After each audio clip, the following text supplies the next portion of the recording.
Hello, what is up mga moms or sir mom? Ako po si Ralph Cifra, isang visual artist from Manila, and today we are going to unbox and review the Funjoy Aquaman and the Lost Kingdom Mera action figure. Thank you very much Sir Mark Justin Baste or Eril Justin Baste of Laruanan. If you want to buy this action figure, pumunta lang kayo sa kanilang Facebook or Shopee page with the same name. Yon, Laruanan on Facebook and Laruanan on Shopee. Thank you very much for providing this action figure for unboxing, review, and customization. So first, yung box very similar sa ZD Toys.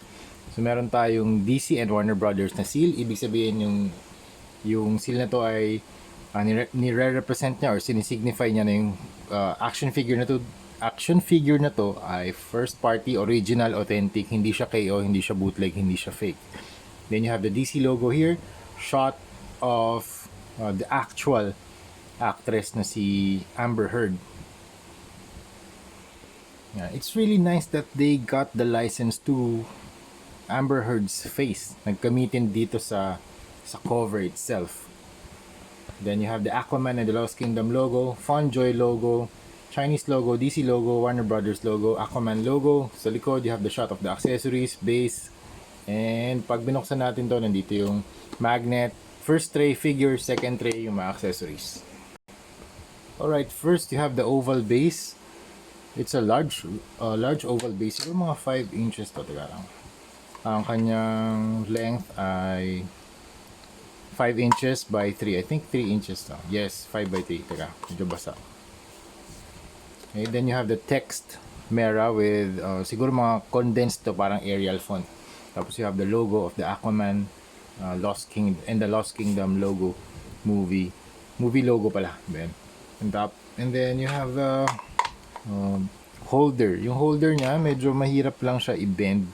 So yung pag i-bend nyo, lapit niyo yung fingers niya dito sa joint. Kasi pag dito sa malayo, baka masyadong malakas yung force, mabali yung plastic. And then yung holder niya, yung waist grabber niya, yung mechanism dito, spring loaded na siya. So mas mahigpit or mas stable yung kapit kay Mera kapag gusto niya mga flight poses. Ito yung other accessories. You have alt hands.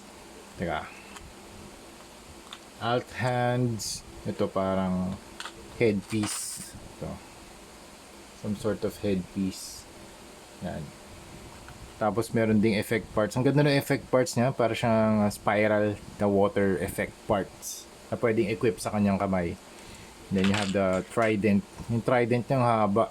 Teka. Hindi nga trident to eh. Lima kasi yung lima yung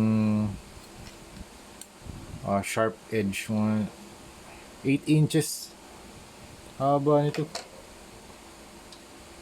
And yung color nito para siyang bronze type na very metallic siya. Okay?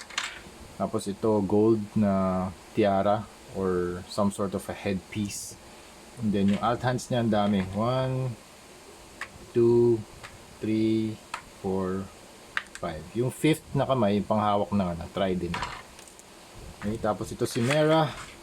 Super nice ng suit. Grabe. Okay, try natin. Shake test.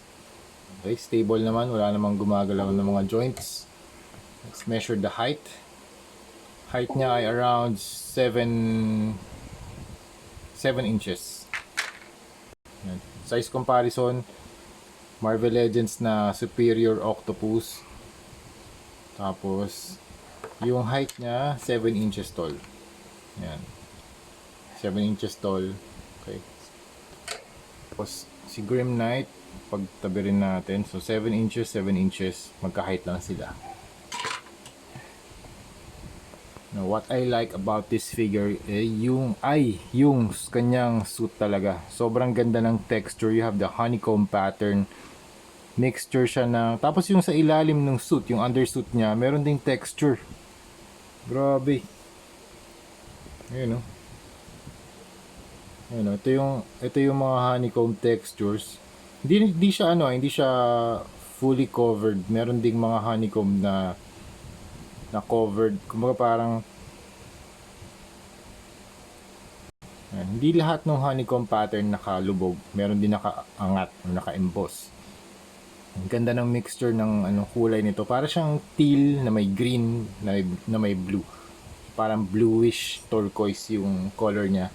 Tapos kapag nasisinagan siya ng araw, ang ganda ng glimmer ng suit. Para siyang nasa ilalim ng tubig. Ayan o. Nag-glimmer, nagsishine. Grabe yung lupit. Alright, ito yung appearance niya kapag meron siyang effect part sa kamay and naka-equip yung kanyang headpiece and hawak niya yung kanyang trident or weapon.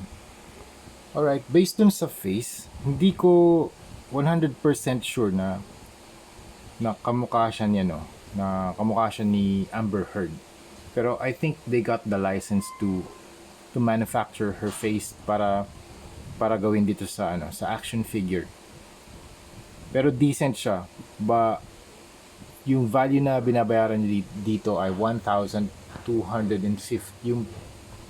Yung money na binabayad niya dito, 1,250 pesos. Decent na siya para sa ganitong klaseng figure na merong head sculpt na ganito. Malinis, very clean and sharp sculpt. You have the nose, very clean paint. Ang ganda ng eyes. You have the green eyes. Ay mas close up pa. Yan. Green eyes, glossy eyes. Tapos, meron pang eyebrows, eyelids. Then you have the hair, the red hair. Very cool. Articulated pa yung hair niya para para mas mataas yung range of motion. Para hindi maghinder sa shoulders. Then you have the skin. Yung skin niya, super pale. Grabe mga momsor. Sobrang pale ng skin ni Mera. Super nice. Then you have the cleavage area. Super cool naman. Pronounced yung shapes. Tapos ito yung kanyang chest area or bust area. Ganda nung suit talaga. Panalo talaga yung suit nito. Para siyang nag-shimmer, nag-glimmer kapag natatamaan ng ilaw. Then you have the gold accents. You have the Aquaman logo here. Tama ba? Or the Lost Kingdom. I think it's the... Basta may... Teka, check ko lang yes, it's the Aquaman logo. Tapos dito rin sa kanyang arm guard, meron ding mga gold na accents or details. Dito rin sa kabila. Overall, meron siyang suit na covered yung kanyang buong katawan except the hands and the chest area. Pati sa legs, ganun din, covered lahat. Hanggang boots. Ang ganda ng detail na to. Yung parang takong niya na hindi siya separate, kumbaga separate siya dun sa design ng separate siya dun sa color ng body armor. Notice ko na iba yung kulay ng green dito sa suit. Dito mas green siya. Tapos dito sa taas mas teal. So parang siyang pearlescent turquoise bluish green. Parang ganun yung kulay. So yun yung gustong-gusto ko dito sa figure na to. So overall, this is a very nice stable build from Funjoy na Mera action figure. So articulation up. Kaya lang. Up. Bitawan ko muna to. Look up, look down, rotate, tilt, pwede. Body, rotation. Okay. Rotate yung shoulders or yung arms up.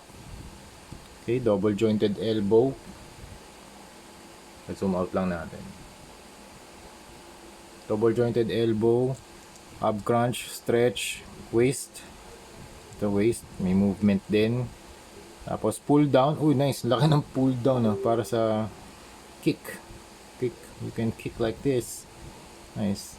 Okay, then double jointed na paa. Ay na legs. Or knees pala.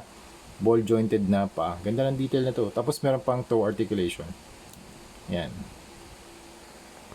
Alright, so overall this is a very nice action figure of Mera from the Aquaman and the Lost Kingdom na movie.